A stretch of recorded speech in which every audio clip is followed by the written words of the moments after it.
Halo semua, salam sejahtera Malaysia. Selamat datang ke channel Fels Lifestyle. Terima kasih karena terus setia dan bersama di dalam channel ini.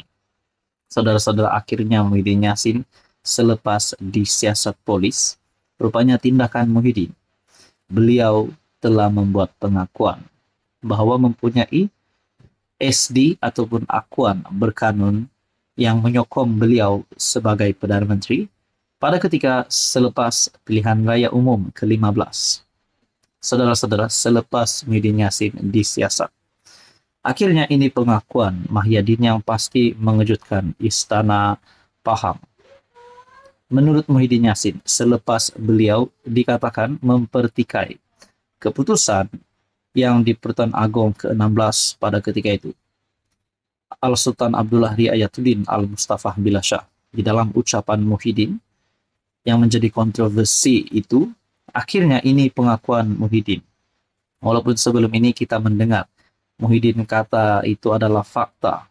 Muhyiddin pun sudah menyerahkan 115 SD kepada pihak polis. Dan akhirnya menurut Muhyiddin Yassin, taat setia saya pada raja berperlembagaan jangan dipersoal. Muhyiddin Yassin berharap polis menjalankan siasatan secara telus, adil dan saksama menurut undang-undang dalam isu pelantikan Perdana Menteri sebelum ini. Sebagai seorang rakyat biasa, saya bernaung bawah kebesaran dan kemuliaan Raja-Raja Melayu dan taat setia saya kepada institusi raja berperlembagaan jangan dipersoal, kata pengerusi PN. Saudara-saudara, ada pula yang bertanya kalau memang Muhyiddin Yassin mempertikaikan keputusan yang di Pertuan Agong 16 pada ketika itu selepas PRU 15.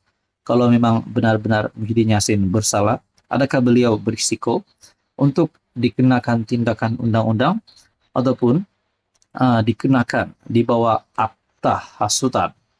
Saudara-saudara, akhirnya pengakuan daripada Hanifah melalui artikel Malaysia ini bertarik 21 Ogos. Jangan guna akta menindas pada Muhyiddin. Bekas Timbalan Menteri Undang-Undang Muhammad Hanifah Maidin tidak bersetuju pengerusi PN Muhyiddin Yassin disiasat di bawah Akta Hasutan 1948. Hanifah berkata, walaupun dia tidak bersetuju dengan kenyataan Muhyiddin yang mencetuskan kontroversi, namun Muhyiddin tidak seharusnya dikenakan tindakan dengan menggunakan undang-undang yang menindas. Saya tidak setuju beliau disiasat apatah lagi didakwah di bawah akta hasutan. Saya tahu betapa menindasnya akta ini karena saya pernah membela pemimpin PH seperti bekas Menteri Abdul Khalid Samad yang didakwa di bawah akta ini. Unsur-unsur penindasan dalam akta tersebut masih kekal. Saudara-saudara, tuan-tuan dan puan, kalau memang benar Muhyiddin Yassin akan dikenakan tindakan di bawah akta hasutan 1948, agak-agak adakah Muhyiddin Yassin berisiko untuk ditangkap masuk penjara? Nah, saudara-saudara, akhirnya Hanifah membuat kenyataan jangan guna akta menindas pada Muhyiddin. Pada tahun 2018, Mahkamah Session di KL membebaskan Khalid daripada tuduhan hasutan terhadap Majelis Agama Islam Selangor yang dihadapinya 4 tahun sebelum itu. Mahkamah Tinggi kemudiannya mengekalkan pembebasan tersebut. Sementara itu, Hanifah mengingatkan ketika dia menjadi ahli parlimen mewakili amanah, PH berpendirian membantah akta hasutan. Saudara-saudara, akhirnya Hanifah membuat kenyataan ini. Apa komen Anda? Halo semua, salam sejahtera Malaysia, tuan-tuan dan puan yang amat dihormati. Ini adalah satu surat yang diterima oleh Anwar Ibrahim ataupun satu surat ditujukan kepada Perdana Menteri Datuk Seri Anwar Ibrahim yang menjadi pemimpin negara pada hari ini yang memegang jawatan sebagai Perdana Menteri. Adakah ini satu surat untuk memuji kepimpinan Anwar ataupun satu surat yang mempunyai maksud tersirat, yaitu menggesa Anwar letak jawatan? Nah, ini menjadi persoalannya. Satu perkongsian daripada Malaysia Kini bertarik 20 Ogos, dikemas kini 21 Ogos. Surat terbuka Khalid Samad kepada PMX.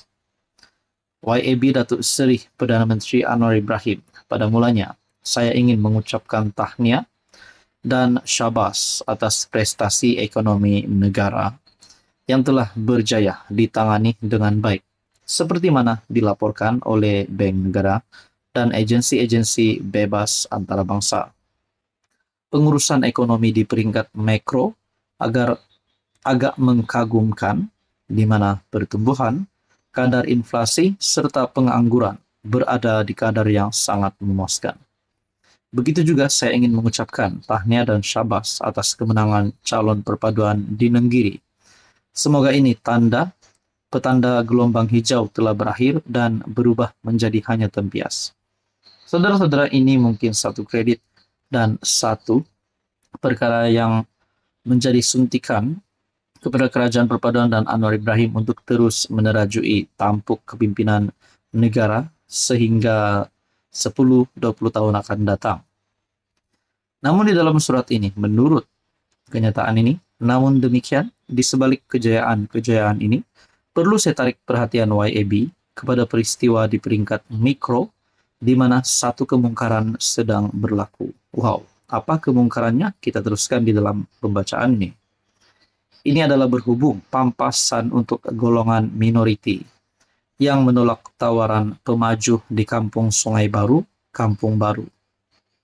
Pihak jawatan kuasa bertindak Kampung Sungai Baru telah mengutus satu surat kepada YAB memohon campur tangan YAB untuk menjamin keadilan untuk mereka.